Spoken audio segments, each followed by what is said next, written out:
ఇక్కడ ఉన్న యూత్కు ఇంకా ఉద్యోగాలు వస్తాయి భారతీయ జనతా పార్టీ మీకు కాన్ఫిడెంట్ ఉందా? 100% కాన్ఫిడెన్స్ ఉందన్న.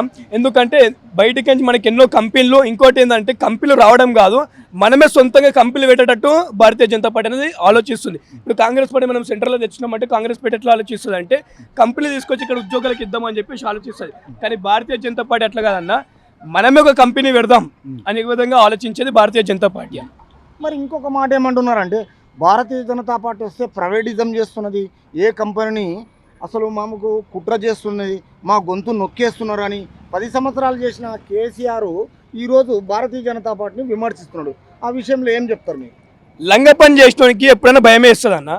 వాడు 100% న్యాయం చేసినప్పుడు మనకు భయం ఏం కాదు, ఎన్ని ఈడుల్ని పంపిస్తారో ఎన్ని పంపిస్తాడో ధైర్యంగా వాడు ఎదుర్కొంటాడు. లంగ పని చేసినోనికే భయం వేస్తుంది. నువ్వు అంత మంచి కరెక్ట్ పని చేసినప్పుడు నీకు ఈడి పంపినప్పుడు ఎందుకు భయపడుతున్నావు? నువ్వు లంగ పని చేసినప్పుడు నువ్వు భయం వేస్తుంది.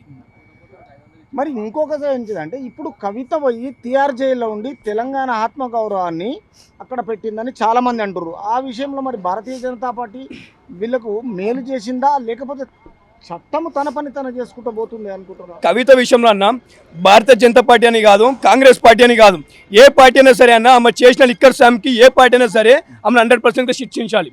ఎందుకంటే మనం తెలంగాణలో తెలంగాణ వచ్చిన కొత్తలో మన రాష్ట్రాన్ని ఆడిబిడ్డ అని చెప్పేసి మనం అనుకున్నాం. మనం అట్లాంటి ఆడిబిడ్డ ఇలా నిక్కర్ స్కామ్లో మనకి దొరికితే మన రాష్ట్రానికి ఒక దేశంలోకే సిగ్గుచేటన మనకి. అదే సిగ్గుచేటి పేరు తెచ్చినప్పుడు అట్లాంటి వాళ్ళని కూడా మనము జైల్లో కాదు ఉరి శిక్ష చేసినా కూడా వెనకటి చేసిన మనకు తెలియదు. మరి ఇట్లా అన్నప్పుడు అసెంబ్లీ ఎలక్షన్లో ఈ మధ్యన రాష్ట్ర ప్రభుత్వానికి మొత్తం ఏమైపోయిందంటే కాంగ్రెస్ను గెలిపించుకుంది, భారతీయ జనతా పార్టీకి 1 సీటు నుంచి 8 సీట్లు వచ్చినాయి. మళ్ళీ తిరిగి ఇప్పుడు బ్రహ్మరథం పడుతుంటే కేసీఆర్కి ప్రజలు ఎందుకు వస్తున్నారు? అసలు ప్రజలు హెల్ప్ చేస్తారా? బీఆర్ఎస్కు సీట్లు వస్తాయా? బీఆర్ఎస్కి అయితే సీట్లు వచ్చేలేదన్న.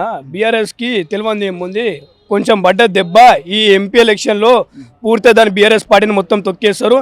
బీఆర్ఎస్ పార్టీ సర్వనాశనం కారణానికి కారణం ఒకటే ఒక కారణము, వారు చేసిన పేపర్ లీకేజు, నిరుద్యోగులకి చేసిన దాడులు కానీ ఇవి కానీ, యూనివర్సిటీ భూములు ఎత్తుకోవడం కానీ, దీనివల్ల ఇలా సగం నాశనం అయిపోయింది. సగం నాశనం ఏంటంటే దీనివల్ల. ఎందుకంటే పోరాటం చేసింది విద్యార్థులు, యూనివర్సిటీ విద్యార్థులు 1200 మంది బలిదానం చేస్తూ వచ్చిన తెలంగాణకి సొమ్మొక్కంది సోకొక్కంది అన్నట్టు ఇక్కడ కష్టపడ్డది పోరాటం చేసింది మనమైతే. గద్దల మీద కూర్చొని రాజ్యం వెళ్తుంది వాడన్నప్పుడు ఆ రాజ్యం వెళ్ళటానికి ఎట్లా శిక్షించాలో కూడా తెలంగాణ విద్యార్థులకు బాగా తెలుసు అన్న.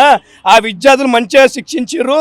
రాబోయే రోజులు 100% చెప్తున్నారు కదా, వానికి జైల్లో కుసబెట్టి చిప్పకుడి పెట్టే రోజులు వస్తున్నాయి. కేసీఆర్ కానీ కేటీఆర్ కానీ కవితమ్మకు ఆల్రెడీ అయ్యింది, వాళ్ళిద్దరు కూడా జైల్లో పెట్టి చిప్పకుడి తెచ్చి పెట్టే రోజులు వస్తున్నాయి. ఈ మధ్య తోకదారి వస్తుంది, హరీష్ రావు కూడా ఇలా యాడ్ అవుతుండు, ఆయన కూడా తొందరలో ఉంది ముగింపించేది, వీళ్ళందరికీ ముగించే ఉంది. ఇది అయిపోయినాక ఇది మొత్తం నాశనం చేసినాక మన కాంగ్రెస్ పార్టీ ఎందుకు దీని బావతులేమో పట్టుకొని, ఎందుకంటే కాంగ్రెస్ పార్టీ కూడా అడ్డగోములు అంటే అడ్డగోములు ప్రజలకు హామీలు ఇచ్చుకుంటా, బడ్జెట్ లేకపోయినా సరే కానీ మన రాష్ట్రంలో బడ్జెట్ లేకపోయినా సరే అప్పుల పాలున్న రాష్ట్రానికి అడ్డగోలుగా బడ్జెట్లు ఇచ్చుకుంటా. కానీ అట్లాంటి బడ్జెట్లు ఇచ్చి ఇలా ఒక ఏమంటారు నిరుజులకు నిరుజు వృద్ధి అన్నారు, ఆడవాళ్ళకి ఇంత పైసలు ఇస్తున్నారు, అవన్నీ కూడా లేకుంటే అయిపోయింది. ఆ రోజు చూస్తున్నాం అన్న, విద్యార్థులకు ఉద్యోగాలు లేకుంటే ఎంత ఉన్నాయి మనకి.